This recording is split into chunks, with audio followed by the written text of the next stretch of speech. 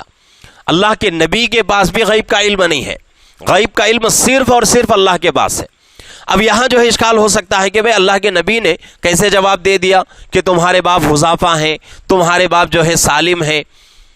یہاں جو ہے ایک ڈاؤٹ آ سکتا ہے، تو اس کے بارے میں حضرات محدثین اکرام فرماتے ہیں کہ بھئی یہ غیب کا علم نہیں تھا، یہ اللہ کے نبی صلی اللہ علیہ وسلم کا معجزہ تھا۔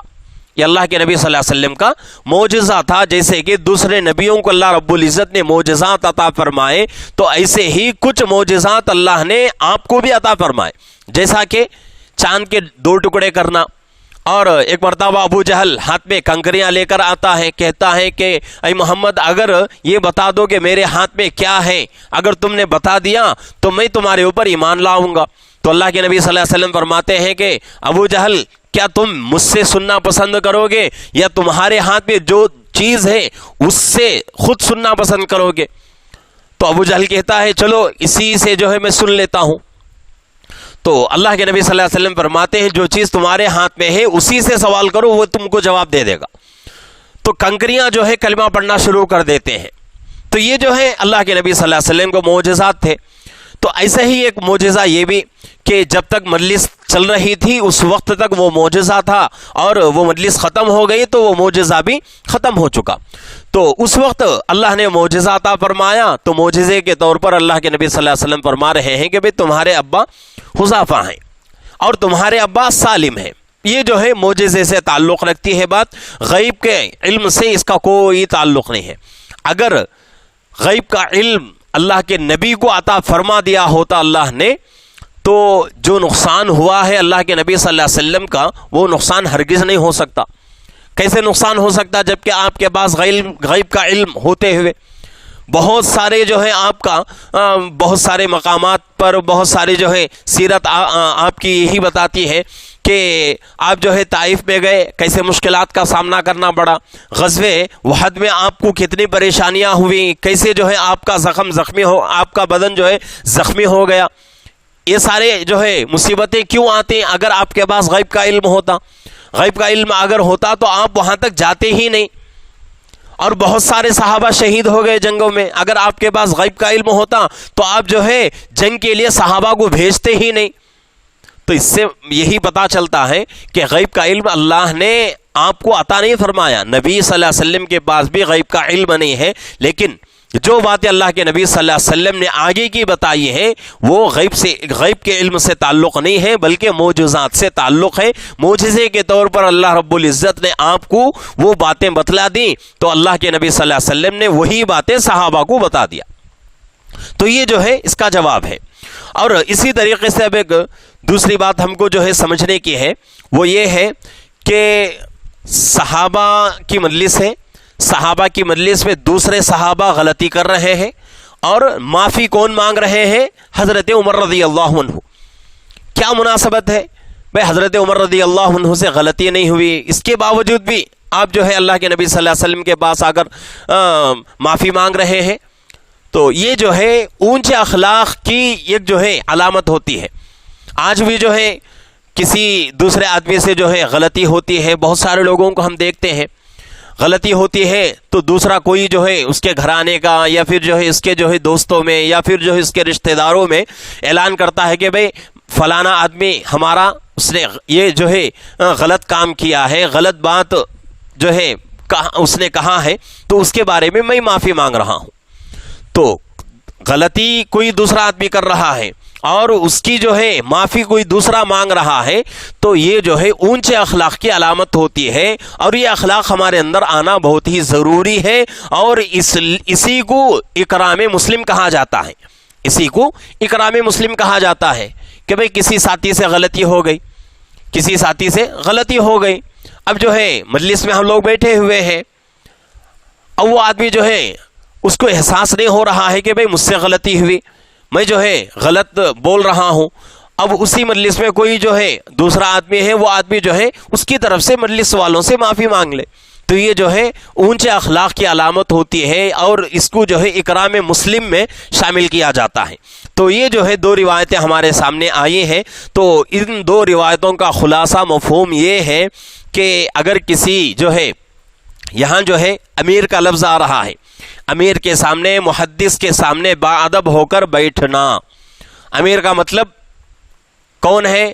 جماعت کے امیر صاحب نہیں، ایسا نہ سوچیں کہ بھئی جماعت کے امیر کا یہاں تذکرہ ہو رہا ہے، نہیں، امیر کا مطلب امیر المومنین ہے، مسلمانوں کا جو امیر ہوتا ہے۔ یہاں تو امیر المومنین کا کوئی جو ہے ہمارے ملک میں کوئی جو ہے ایسی بات نہیں ہے، اس لیے کہ ہمارا ملک جو ہے جمہوری ملک ہے، جہاں جو ہے اسلامی ممالک ہیں، جہاں اسلامی حکومتیں چلتی ہیں، وہاں جو ہے مسلمانوں کا ایک امیر مقرر ہوتا ہے، اور اس کو ہم دوسرے الفاظ میں یہ کہیں کہ بھئی بادشاہ، تو وہ بھی جو ہے مسلمانوں کا امیر ہی ہے، تو وہ اس کا جو ہے یہاں تذکرہ ہو رہا ہے۔ ایسا نہیں سمجھیں کہ بھئی امیر صاحب کا یہاں جو ہے حدیث میں بات آ رہی ہے، اور امیر صاحب کے سامنے ہم کیا کریں گے؟ باادب ہو کر بیٹھیں گے، اس کے سامنے جو ہے زبان نہیں کھولیں گے، یہ بات یہاں جو ہے ذکر نہیں ہو رہی ہے۔ تو یہاں امیر سے مطلب امیر المومنین کا لفظ ہے، امیر المومنین جو کہ مسلمانوں کا عمومی اعتبار سے امیر ہوتا ہے، اس کے بارے میں یہاں ذکر ہو رہا ہے۔ تو خلاصے کے طور پر بات ہم کو یہی سمجھنا ہے کہ بھئی کسی عالم کے پاس ہم بیٹھیں، کسی استاذ کے پاس ہمارا، چاہے وہ پڑھانے والا ہمارا جو ہے دین کا علم پڑھانے والا استاذ ہو، یا پھر جو ہے دنیا کا علم پڑھانے والا استاذ ہو، دونوں کا بھی ہم کو ادب کرنا ہے۔ ایسا نہیں کہ بھئی یہ آدمی جو ہے صرف ہمیں دنیا کا علم پڑھایا، یہ آدمی جو ہے استاذ کے درجے میں نہیں آتا، اس کی بے ادبی کرے، ایسا نہیں ہے۔ وہ بھی ہمیں جو ہے دنیا کا علم پڑھا رہا ہے یا پڑھا دیا ہے اپنے بچپن میں، تو اس لیے اس کی بھی ادب کرنا بہت ہی ضروری ہے۔ تو یہی جو ہے خلاصے کے طور پر بات ہمارے سامنے کھل کر آتی ہے کہ کبھی جو ہے کسی عالم کے پاس، کسی استاذ کے پاس بیٹھنے کا موقع ملے تو اس کے سامنے باادب ہو کر بیٹھے، اور اس مجلس میں بیٹھ کر بہت زیادہ جو ہے بے ادبی، بہت زیادہ کا مطلب بے ادبی کرنے کی اجازت مفتی صاحب دے رہے ہیں، یہ بات نہیں، بلکہ کہنے کا مطلب یہ ہے کہ بے ادبی اس مجلس میں بیٹھ کر نہ کریں، نہ ہونے کی، بے ادبی ہم سے نہ ہو، اس کی کوشش ہم کو کرنا ہے۔ آج ہماری حالت کیا ہے کہ علماء کے سامنے یا پھر جو ہے اماموں کے سامنے بہت سارے لوگوں کو میں نے دیکھا ہے کہ امام بیٹھا رہتا ہے سامنے، علماء بیٹھے رہتے ہیں، ان کے سامنے بہت سارے لوگ جو ہے بیڑی بھی پیتے ہیں، سگریٹ بھی پیتے ہیں، پی کر جو ہے اس مجلس میں، جس مجلس میں عالم بیٹھا ہوا ہے، امام بیٹھا ہوا ہے، اسی مجلس میں دھواں بھی چھوڑتے ہیں۔ تو کتنی جو ہے بے ادبی والی بات ہے۔ یہ چیزیں جو ہے اگر اس کو جو ہے اپنے طبیعت کے اعتبار سے سوچا جائے تو یہی جو ہے ہمیں شریعت کا مسئلہ ہمیں ملتا ہے کہ بھئی ہر وہ چیز جس سے ہماری طبیعت متاثر ہو جائے اس کا استعمال ہمارے جائز نہیں۔ لیکن غلطی کے اوپر غلطی کیا ہے کہ ہم جو ہے اپنی طبیعت کا نقصان بھی کر رہے ہیں، اور ایک عالم کے سامنے بیٹھ کر جو ہے بیڑی، سگریٹ یا پھر جو ہے اس طرح کے جو ہے نا پسندیدہ چیز جو ہے استعمال کر رہے ہیں، تو یہ جو ہے اچھی بات نہیں ہے۔ تو جب بھی جو ہے کسی عالم کے پاس یا پھر جو ہے کسی محدث کے سامنے، کسی استاذ کے سامنے بیٹھنے کا موقع ملے تو با ادب ہو کر بیٹھے، اور اس سے جو ہے اسی لیے فرمایا گیا با ادب با نصیب، بے ادب بے نصیب۔ ادب جس کے اندر رہتا ہے اللہ رب العزت اس کو اچھا نصیب والا بناتے ہیں، جس کے اندر ادب نہیں ہے تو اس کا نصیب جو ہے خراب ہو جاتا ہے۔ اور انسان کو جو اونچا مقام ملتا ہے وہ ادب کی وجہ سے ملتا ہے، علم کی وجہ سے نہیں ملتا۔ علم کی وجہ سے آدمی کو اونچا مقام نہیں ملتا، ادب کی وجہ سے اور اس کے اندر جو اچھے اخلاق ہوتے ہیں ان اخلاق کی وجہ سے انسان کو اونچا مقام دیا جاتا ہے۔ دنیا کے اعتبار سے سوچے، بہت سارے لوگوں کے پاس دنیا کا علم ہے، اچھی ڈگریاں ان کے پاس ہیں، لیکن آج دنیا ان کی قدر نہیں کرتی۔ اور اسی طریقے سے دین کا علم بہت سارے لوگوں کے پاس ہے، لیکن دنیا ان کی جو ہے قدر نہیں کرتی۔ کیوں؟ ان کے پاس وہ چیز نہیں ہے، وہ اخلاق ان کے پاس نہیں ہے۔ اور اسی طریقے سے با ادب ہو کر رہنا ان کے پاس نہیں ہے، تو دنیا ان کی عزت نہیں کرتی۔ اور جو لوگ با ادب رہتے ہیں اور اخلاق کے ساتھ رہتے ہیں، دنیا اور دنیا والے ان کی عزت کرتے ہیں۔ تو اس لیے بہت ہی ضروری ہے کہ با ادب ہو کر زندگی گزاریں اور ادب کے ساتھ رہیں، تو اس سے انشاءاللہ زندگی میں بڑی برکتیں آئیں گی۔ اور کتابوں میں لکھا ہوا ہے، جو آدمی با ادب رہتا ہے اللہ رب العزت اس کو، اس کے بعد جتنا علم رہتا ہے اس علم سے اتنا اس کو فائدہ نہ ہو، لیکن اس کے ادب سے اس کو بہت زیادہ فائدہ ہو جاتا ہے۔ یہ باتیں جو ہے کتابوں کے اندر لکھی ہوئی ہیں۔ تو اس لیے با ادب ہو کر رہنے کی کوشش کریں اور با ادب ہو کر زندگی گزارنے کی کوشش کریں، اس سے انشاءاللہ ہماری زندگیوں میں برکتیں آئیں گی۔ اللہ رب العزت سے دعا ہے کہ اللہ رب العزت ہم تمام کو حدیث کے مطابق با ادب ہو کر زندگی گزارنے کی اور با ادب رہنے کی اللہ ہم سب کو توفیق عطا فرمائے۔